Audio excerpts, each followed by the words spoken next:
But there's the Zyra switch.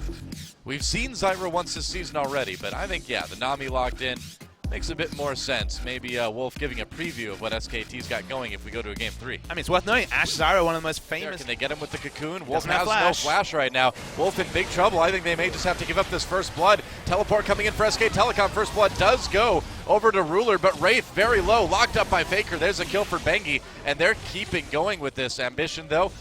Under turret, SK Telecom thinking about a dive now. Bengi and Duke looping around from behind. Faker's here as well. They've invested 2 teleports. So if this goes even, it's at time, instead of clearing minions, to help Ambition just pick up his second red. Yeah, very true. Bengi walks up to try to take the red buff, gets it. Ambition has to flash over the wall. There's a flash from Faker. They're going to catch Ambition, and they're going to get it. Nice knock up from Bengi. Secure that one. Bang, throwing the arrow in, but he's going right into a trap. There's SK Telecom. Fiora might be in trouble. Grand challenge popped onto Bengi as Faker and Duke come in for this kill. What should be a pretty easy one.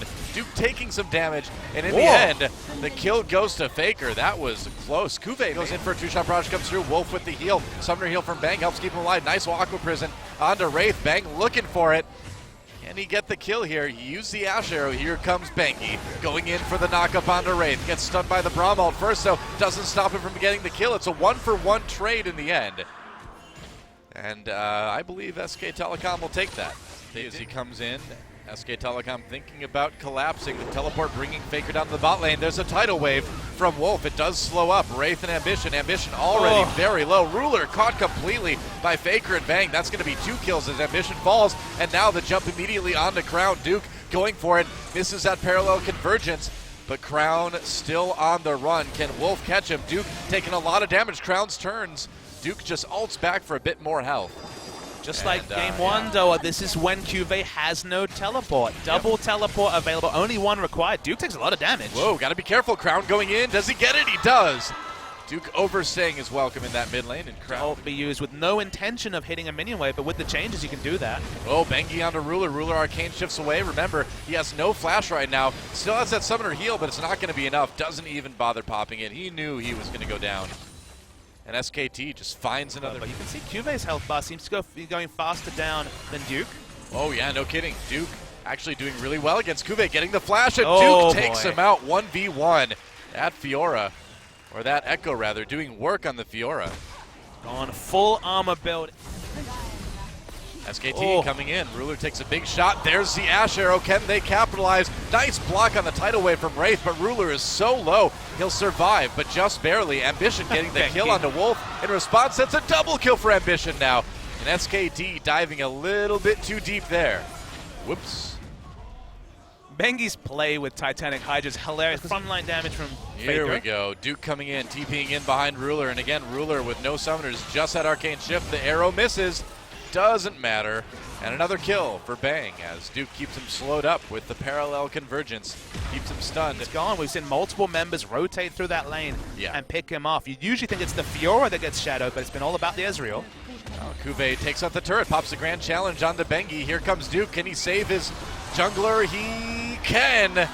Bengi stays alive. Duke barely getting there in time, but I think you're right about Ruler. I mean, he's been so they are Cloud Drake, so once again, non-combat related stats. Oh, arrow onto Wraith. Gets blown up. There it is, and Duke coming in from behind. Duke picks up that kill in the end. There's the tidal wave forcing the flash out of Crown.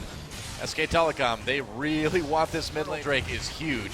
A big damage boost for SK Telecom. Faker just distracted people in the mid lane. Nice play from Crown, and Faker will get taken out, but I'd say that's worth it. They just got the Infernal Drake. Unless, of course, they can take a Baron off the back of this Doa. Yeah, that's true. They may be able to. There's no vision right now for Samsung, so they are going for this Baron. And so far, Ambition checks it, gets caught with the Ash Arrow right away. Ruler goes away right into Duke. Duke with the parallel convergence, a huge stun, and SK Telecom may have found their fight. Ruler backs away. Duke gets the kill anyway. Bengi backs off for a moment with the grand challenge on him, and Duke is just wrecking people in the back lines. Run, Crown. No, it's too late.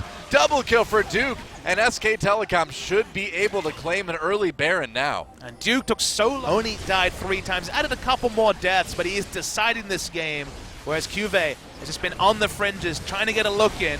No looks past Duke. Yeah, easy Baron taken for SK Telecom. No, a big CS advantage in game 1. All that play was ordered. All of it made sense. Applying pressure, opening up turret dives. That's a playstyle that could have happened. It's why I wanted to see Ezreal in the bot lane with Tia, Braum.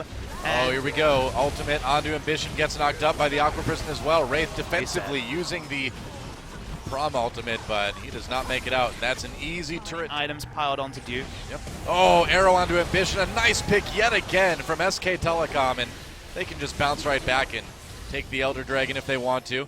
Duke looping around from behind, doing some decent damage. But I think they may want to fight this and end it right here. There's the tidal wave going through the middle of everything. Ruler zoned out by it. Duke on top of him already. Crown does not survive very long, and both carries taken out almost immediately by SK Telecom. And with the death timers the way they are, I think this is going to be the end of the game.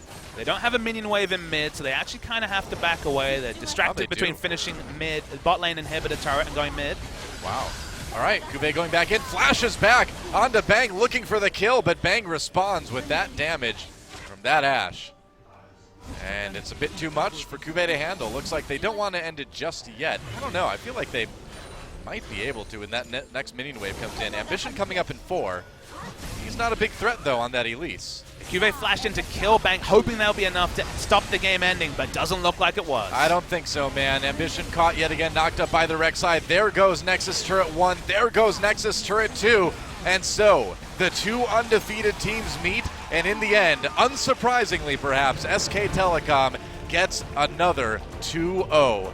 Sadly, it's become increasingly an LCK summer special. Build up a team with a head of steam beating other teams around the league to face SKT, and then SKT knocks them down. They even let Samsung grab their greatest hits of their 8-0 run, the Fiora split push comp and a very solid team fight comp, and neither of them were good enough.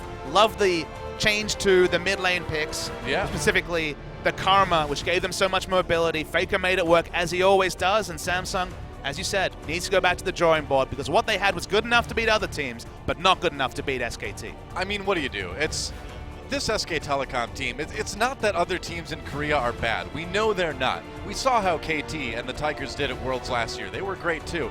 But SK Telecom has been on another level here in Korea for so long.